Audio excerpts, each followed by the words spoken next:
सवाल सबसे पहला ये, प्रधानमंत्री मोदी कह रहे हैं कि अपॉर्चुनिटी भी है और प्रॉब्लम भी है, तो क्या जेनजी को आप कन्विंस कर पाएंगे कि उनकी प्रॉब्लम्स का सॉल्यूशन सरकार के पास है? क्योंकि फिलहाल तो सवाल उठे हैं, सबने स्वीकार किए हैं, लेकिन मोदी जी ने कहा है सॉल्यूशन भी सोचिए। देखिए पवन जी, जेनजी फैक्ट्स में विश्वास रखता है, फेक न्यूज में विश्वास नहीं रखता। ये जेनजी, क्योंकि मैं भी उसी ब्रैकेट से आता हूं और मैं खुद एक इंजीनियर हूं, तो मैं आपको ये स्पष्ट कह सकता हूं। अरे हाँ, बुजुर्ग रहे आदमी, चुप रहो। अरे सुनिए, पहली बात, ये जेनजी है। अरे अब सब आप अच्छा एक काम करिए, डेट ऑफ बर्थ से थोड़ी तय होगा। हाँ, जैसे ही कोई आदमी तथ्य बोलना चालू करे, ये आम आदमी पार्टी के भ्रष्टाचारी बोलना शुरू हो जाते हैं। अब ये देखिए, अरे इसको रुकिए भाई, एक बार डिबेट सेट हो जाने आम आदमी पार्टी के अब यहाँ बर्थ सर्टिफिकेट देके अंकल बोल एक काम करते हैं, केजरीवाल अंकल के प्रवक्ता को शांत कराते हैं, हम पहले बोल दें। प्रदीप अंकल कोई बात नहीं, हो जाता है जी अंकल जी, बोलिए। हो जाता है, मेरे बुजुर्ग बात है, सुनो अंकल जी, बोलिए। फैक्ट्स की बात करते हैं। आम आदमी पार्टी और कांग्रेस पार्टी से क्या आपने एक भी पॉजिटिव सजेशन जेनजी के बारे में सोचा है? आप सबके बारे में एक suggestion? Gen Z believes in positivity. Gen Z Gen P परिवार में विश्वास नहीं रखता। मैं आपको एक आंकड़े दूंगा, ध्यान से सुनिएगा। जेनजी के लिए पिछले 12 सालों के अंदर 79% हायर एजुकेशन का बजट बढ़ा है। आईआईटीज और आईएम्स 1.5 टाइम्स हुए हैं। ग्रॉस एनरोलमेंट रेशियो जो है ओवरऑल 40% से बढ़ के 60% से ज्यादा हुआ है। रिसर्च का बजट जो है 1 लाख करोड़ का क्रॉस करा है। ओवरऑल जो है भारत पहली बार क्यूएस रैंकिंग में नंबर 1 पे पहुंचा है।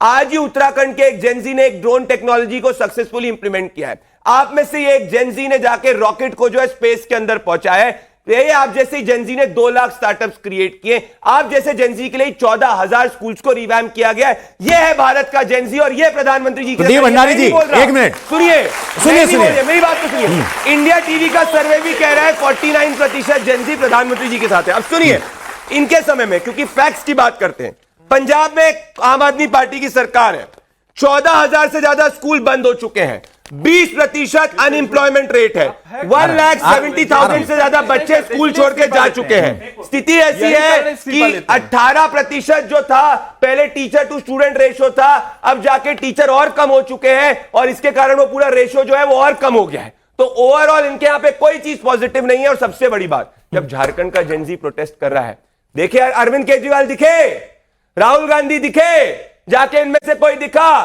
क्या वहां पे इस्तीफा हुआ? 6 पेपर लीक हुए? नहीं हुआ। इनकी कथनी और करनी में फर्क है। हमें सब कुछ नहीं पता। हम जेनजी के साथ में इस भारत को आगे बढ़ाने के लिए हर सजेशन लेंगे। हमारी नीति भी साफ है और हम इंप्लीमेंट भी सबसे ज्यादा कर रहे हैं। आप तथ्य की बात करते हैं, जेनजी फैक्ट्स बहुत अच्छे से जानता है। देश भर में 1 लाख से ज्यादा स्कूल बंद हुए हैं। गलत है, टॉयलेट्स नहीं है। एक से रुक जाइए। नहीं पवन जी, गलत फैक्ट दे दूंगा मैं। फैक्ट गलत है। स्कूल्स को मर्ज करने का मतलब स्कूल को बंद करना नहीं है। एक स्कूल 2 स्कूल है, एक स्कूल के अंदर 15 बच्चे पढ़ रहे हैं, दूसरे टेक्निकलिटी समझता है। नहीं, टेक्निकलिटी समझता है। आप उन्हें बुद्धू मत समझिए सर। आप फैक्ट गलत कर रहे हो, मर्ज करने को ठीक है। इंडिया टीवी के 2 ऑफिस को मैंने अगर एक में मर्ज कर दिया और सभी इंप्लॉइज को साथ में जोड़ दिया, तो क्या इंडिया टीवी ने 2 ऑफिस बंद कर दिए क्या? कैसी बात कर रहे हैं आप? कोई बच्चा मुझे बता दीजिए, अगर बच्चे हट गए हो तो। मैं जनरली बोल रहा हूं, बता दीजिए। मर्ज हुआ है, ये चीज हुई थी, मर्ज हुए हैं, कोई बंद नहीं। यूपी में 16,000 स्कूल ऐसे हैं जहां पर एक शिक्षक है। बताइए फैक्ट सही है कि नहीं?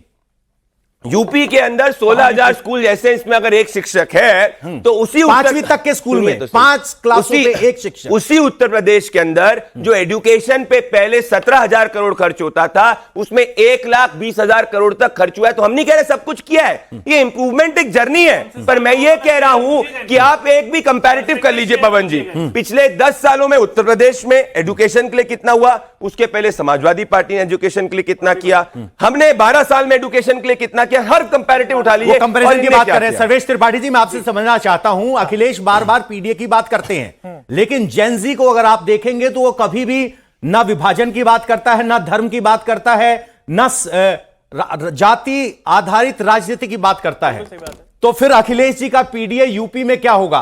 क्या जेनजी सिर्फ सोशल मीडिया का फैड है या यूपी की सड़कों पर भी जेनजी का असर और पीडीए में जेनजी का असर दिखेगा? जेनजी का असर हर जगह दिख रहा है। जेनजी सिंबॉलिक रिप्रेजेंटेशन सबसे ज्यादा किसी चीज का करता है तो शिक्षा का करता है, उसके महत्व का करता है। हमारी पार्टी उसी की बात करती है। फैक्ट्स की बात कर रहे थे प्रदीप भाई। फैक्ट्स एक बड़ा फैक्ट ये है कि 2013-14 में जो एजुकेशन शेयर था बजट का वो 4.6% था। अभी आज इस साल क्या है 2.3%। ये अंतर है एजुकेशन शेयर में। यूपी की बात अगर करते हैं 26,000 स्कूल बंद हुए। मर्जर को ये बंद होने का जो जस्टिफिकेशन मान रहे थे, एक गांव में अगर एक गांव में स्कूल चल रहा है, वहां तक बच्चा पहुंच पा रहा है, उसको आपने बंद कर दिया तो आपने उसके रास्ते बंद कर दिए। दूसरी बात, सबसे बड़ी बात है जो जेनजी समझता है कि पहले तो आप स्कूल बंद कर देंगे, उसके बाद भी बेचारा पहले बीच में नहीं बोला था मैंने, बोलने दीजिए इनको, मुझे लग रहा है प्रॉब्लम हो रही है। पहले बच्चा स्कूल बंद कर दिया, तब नहीं पढ़ पाएगा। उसके बाद उसके अगर 12th में जाएगा तो ओएसएम सीबीएसई ओएसएम स्कैम होगा, वहां 12th में दिक्कत है। फिर कॉलेज जाना होगा तो नीट में पेपर लीक होगा। उसके बाद भी कोशिश करके नौकरी जाएगा, नौकरी नहीं देगी, रोजगार है नहीं, वहां भी पेपर लीक हो रहे हैं। आपके वहां अगर नौकरी मिल भी गई, हाँ आपके तथ्य हो गए। नहीं, अब मैं एक सवाल, मेरा सवाल देखिए, सुन लीजिए। आज सवाल जेनजी से था। मैं जेनजी जेनजी से को बात अपील नहीं कर करने रहा के लिए आप एजुकेशन के आंकड़ों की बात करें, बहुत अच्छा लगता है। हाँ। आपकी सियासत में जेनजी कैसे फिट होती है? क्या अखिलेश यादव जेनजी को अपील करने के लिए किस तरह के स्टेप उठाएंगे? मैं बता रहा या हूं। सिर्फ एजुकेशन की बातें करके, पढ़े मैं लिखे बता रहा हूं। ऑडियंस को पढ़ी लिखी बातें करके जो लैपटॉप्स बांटे गए थे हमारी सरकार में, समाजवादी सरकार में, वो किसको दिए गए थे? भ्रष्टाचारियों वो जेनजी को दिए गए थे। बस बच्चे भ्रष्टाचारी हैं, बच्चों को ये नहीं समझिए, दिए, भ्रष्टाचारियों को दिए गए आपने। थे। वो लैपटॉप बच्चों को स्कैम ये किया है आपने। इनके लिए जेनजी का मतलब भ्रष्टाचारी हो गया है। ये खुद ही क्लियर नहीं, इनके सर संचालक कुछ और कहते हैं, इनके नेता उनको गटर जनरेशन कहते हैं। ये लैपटॉप स्कैम मैं दिखा रहा हूं। नहीं, अरे इनके फैक्ट सारे, मैं फिर बोल रहा हूं आपको। उसके बाद अगर नौकरी भी मिली तो जेनजी को पेंशन नहीं देंगे। ये पेंशन के वो बेचारे जो लाठी मार रहे, जिनसे लाठी चलवाई इन्होंने, पैलेट चलवाए, वो भी वहां कोर्ट में, भी सुप्रीम कोर्ट में परसों 3,000 अधिकारी सीएपीएफ के गए हैं कि हमें अपना अधिकार दे, तो सरकार के खिलाफ लड़ने। ओल्ड पेंशन, जो पुरानी पेंशन है 2023 में दिल्ली हाईकोर्ट ने कहा ले लो, उनको मिलनी चाहिए सीएपीएफ को, उसके खिलाफ सरकार खड़ी है। तो किसको छोड़ रहे हैं? जेनजी ही है वो भी। प्रदीप भंडारी जी, इनका कहना है कि बजट जो 2013-14 में था 4.6%, अब 2.3% रह गया। फैक्ट चेक कीजिए। Fact check.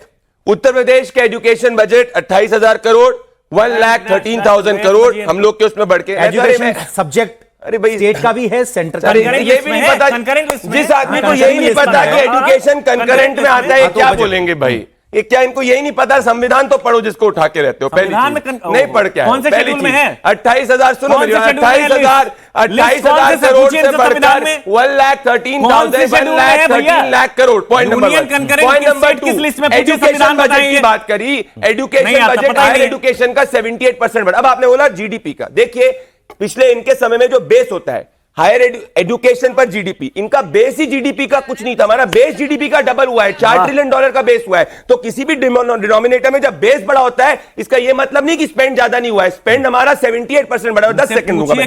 इनको ऑप्शन रहता है, जब इनको ऑप्शन है। यार 5 बार मेरे बीच में बोल दिया भाई, आप सुनो बता तो दीजिए, शेड्यूल तो बता दीजिए, संविधान मेरी बात, सुनो मेरी बात, सुनो मेरी बात, बताता हूं, बता रहा हूं तुमको। जब अखिलेश यादव जी को मौका मिला रिप्रेजेंटेशन देने को, अखिलेश यादव जी खुद सांसद बन गए, बीवी को सांसद बना दिए, भाई धर्मेंद्र यादव को सांसद बना दिए, अक्षय यादव जो कजन को टिकट दे दिया, आदित्य यादव कजन हो गए। कोई परिवारवादी नहीं मिला, कोई भी परिवार के बिगैर किसी को नहीं मिला, कोई भी परिवार के बिगैर किसी को इनको टिकट नहीं मिला। ये क्या जेनजी की बात करेंगे, जिनका जेन का जी परिवार से शुरू होता है, परिवार से खत्म होता है। अपने परिवार के अलावा ना महिला दिखती है, अपने परिवार के अलावा ना कोई युवा दिखता है जिसको रिप्रेजेंटेशन देने की बात करते हैं। और मैंने इसलिए बोला क्योंकि उन्होंने वोट अखिलेश यादव के नाम पे मांगा, ना कि अपने नाम पे। उन्होंने वोट अपने नाम पे नहीं मांगा, अखिलेश जी के नाम पे मांगा। ये आपकी सावंतवादी सोच है। महिला रिजर्वेशन बिल का विरोध करने वाले पार्लियामेंट के अंदर ये लोग हैं, महिला रिजर्वेशन बिल को फाड़ने वाले ये लोग हैं।